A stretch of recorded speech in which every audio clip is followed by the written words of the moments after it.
Okay.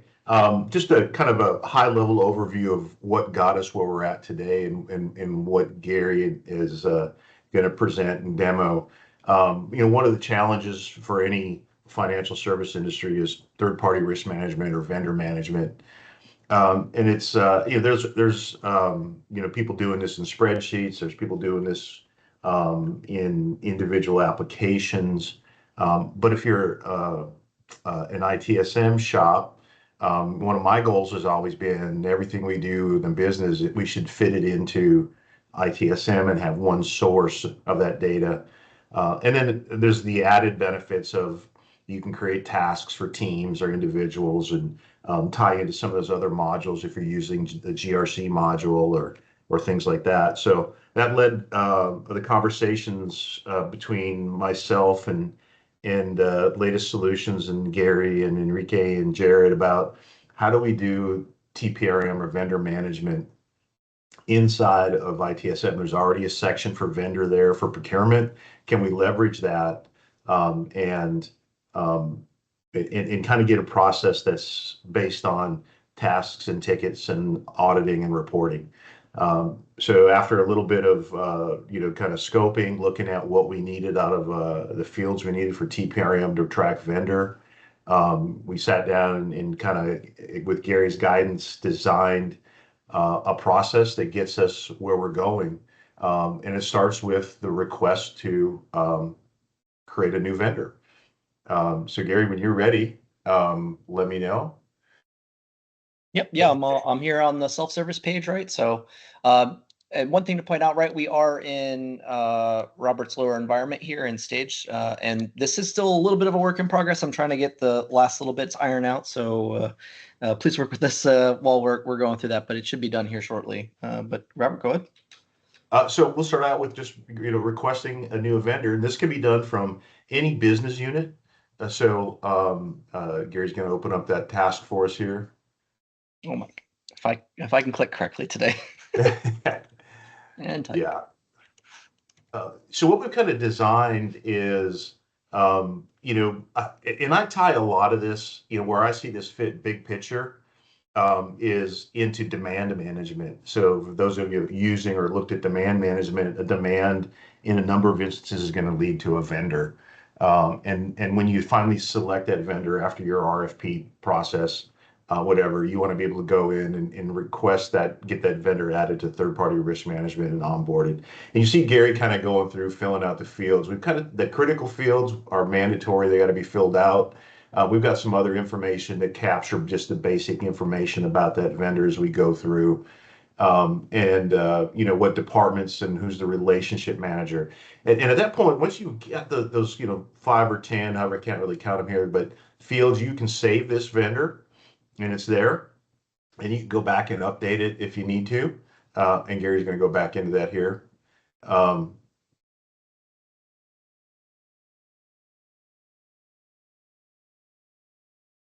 So we've gathered that kind of that stub record. We've got that detailed information for that vendor, and you can go back in and update that and do things to it as you want.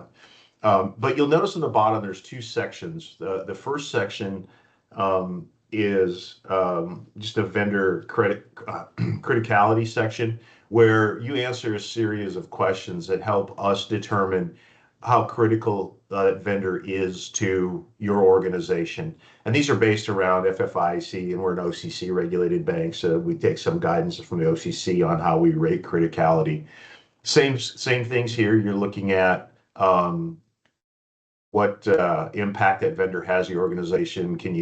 Are they easily replaceable? What type of access do they have, or what access to what data they have, and items like that. And this varies, right? Your organization may have additional questions. Again, you can save it once you've rated or answered those questions, and you're going to get an overall score once that's done. And based on the score of the vendor, that determines at the bottom the vendor document. So, if you're bringing in a new landscaping company or something like that, you probably don't need to worry about, do they have, any policies or procedures or user entity controls or continuity plans. Those aren't important to to vendors that are in those lower categories.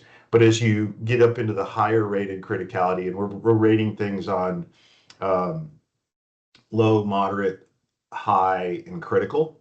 And that's based on, like I said, what type of data they have access to, things like that. So you can upload the documents required for review by a vendor or by the internal team. And kind of modeled this a little bit after a few other modules throughout the ITSM system.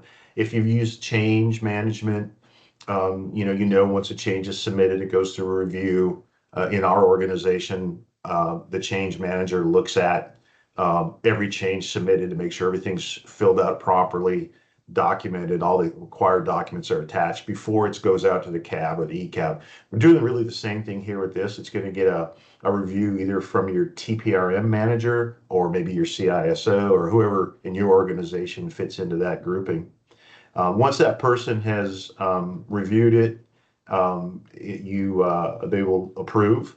And from that approval, the next section that Gary and I are working through is getting, Gary's highlighting here. So once it's approved, the vendor goes to an active state.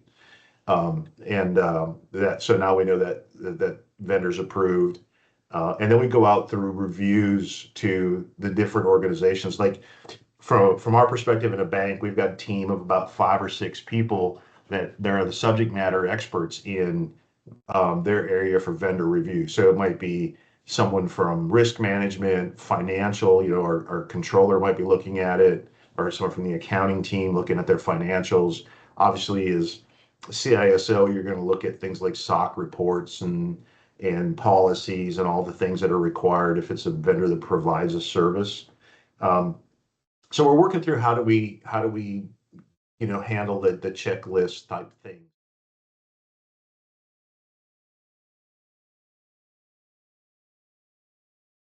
Otherwise, like we said, we can always send out a survey or questions at the end and answer them either in the next meeting or answer them directly. Gary, I'm very curious about. I have one more question. Like, when it comes to automation, like, which Ivanti solutions have the most impact of what you've seen? Because you've seen almost every type of it. So, what one will you see? It's like the one that has the most impact. Yeah, I mean, Robert has the numbers on it. He always loves quoting it there. But I mean, I think to me, right, that the ability for customers to submit a request to either unlock their accounts or get back into their accounts, right? I mean, I know Robert's got the number off the top of his head. Was it what were you saying? It's like $70 per phone call. $70. Yeah. Gartner rates it at 70, and Enrique, you kind of talked about that, and the funny thing is, you think you get that. You would say it's that one then, like pardon me, the bigger one. You would say it's that one then, like the one of the research. That was an easy tracking one. And that was really based on one of the whole purposes behind a ticketing system is to see what your problem areas are, come up with a resolution for that problem area, and then pick the next highest problem area.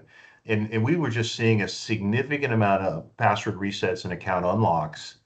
So that one was really high because that's time. That's time and money, both from our internal customer, not being able to work, and then spending time on the service desk.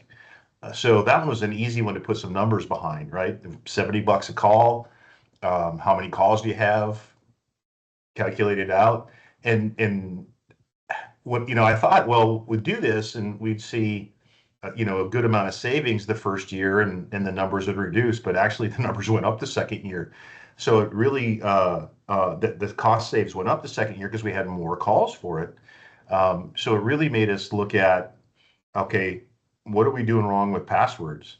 And everybody goes through this, right? I don't know what your password requirements are, how much you have to rotate them, but do we find a different solution other than passwords that is secure enough for us, but doesn't require all that intervention? But yeah, the rest of them, it's a little bit hard to put tracking around. Unless it's things like that where you can get a quantitative ticket that you can look at. So, password resets, I think, you could do the same thing around, printer access, right? You can say how many requests do we get for someone to get access to the color printer, and if you can automate that color printer addition to that PC, which you absolutely can do with bots, right? Get the request, pass the request to bots, the bots picks the printer, installs it using PowerShell, whatever it happens to be. Now you've got a metric you can track there. You can say, hey, for me to have a technician install a printer driver and a printer on a PC is a 20-minute process. I can turn it around, in under 5 minutes with Service Desk and Neurons bots. You can put some time around it. The rest of the stuff will be talked about NMLS tracking or onboarding and offboarding. That's a little bit harder to do because it's hard to really understand the time frame it takes for that stuff.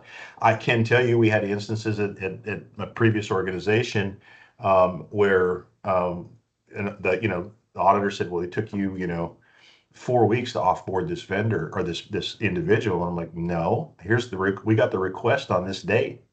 And they said, well, no, the HR system said they were offboarded on this date. And I said, well, you need to go look at the HR system and find out if it was changed.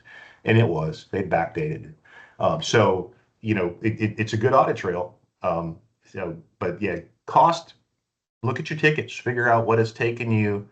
When I first got into ITSM years ago, was at a much larger bank, and we looked at cost a lot. And we looked at how can we do things and streamline them.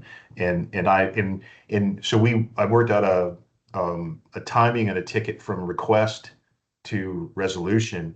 It went through tier 1 help desk, tier 2 help desk. I managed a group of 50 some tier 3 service desk or tier 3 technicians. And then we tracked our drive time and our repair time. So we were able to give you to the penny from the time that ticket was raised to the time it was resolved, how much total cost was and how much it spent in each area. Drove our technicians crazy because they felt we were trying to justify not having as many technicians, but really it was designed to figure out how do we get the right number of technicians. Do we need more? Do we need technicians in other areas, not in, maybe we don't have a big demand in South Alabama, but we have a big demand in North Alabama. We use that tool from a staffing perspective a lot, and enabled us to figure out where we were spending our money and where we needed to focus on fixing things for our customers.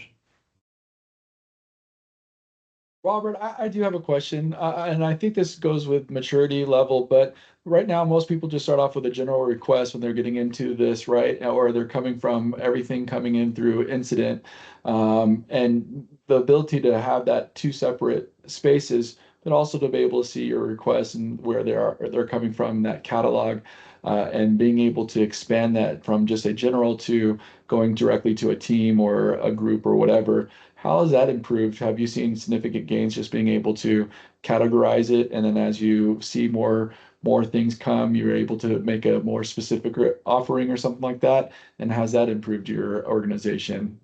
Yeah, exactly. Every time I go through this process, you really got to understand what type of work you have. At some point in every organization I've worked for, I disable the general request and because I need more detail. And I think AI will help with that. But yes, so I do. You look at cause codes, you look at all the services categories and subcategories that you set up in your ticketing system, and you build that around the granularity you need to know what you're doing.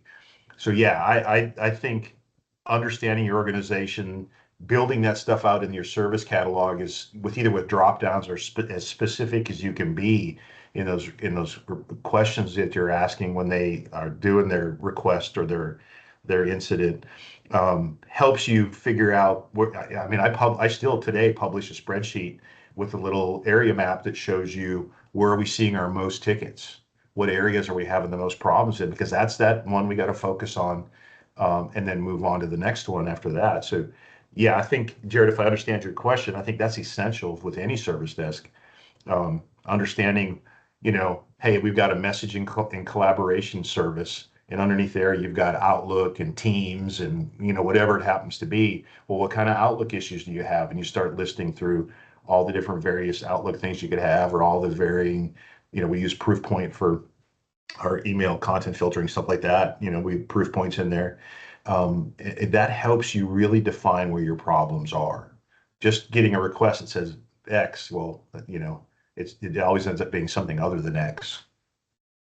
Gary, are you sharing the screen with the Neurons bots? I am, yeah. I was just kind of showing there of the ability to add in those network printers and stuff. And so, I know that's something we've talked about. We have built that out for a singular customer, where essentially, things like if your IP address is in a certain range, right, automatically mapping certain drives and mapping Yep. certain printers, right? So kind of to your point there, right, that initial device setup, initial device configuration, right, that can be automated through the Neurons bots to make sure those devices have that corporate standard or what you guys kind of specify there. And then as you pointed out, right, then no ticket needs to be open, nothing needs to be done. The user goes to a specific site, and all of a sudden the site specific network drives and the site specific printers are automatically mapped for them, again taking out that need to contact the help desk and have them spend time getting that set up for them.